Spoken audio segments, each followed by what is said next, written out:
Bagong ligo ako. Ngayon nag-aantay ako ng aking kasamang madam para gumising at para magbabacuum na ako. Kasi, syempre, hindi pwedeng ma-disturb kasi madam yun.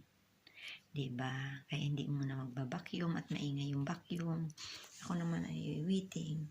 Ngayon, ito, hindi ko pa yung buhok ko kasi hindi ko nga ako. Basta, mamaya na ako magsusuklay.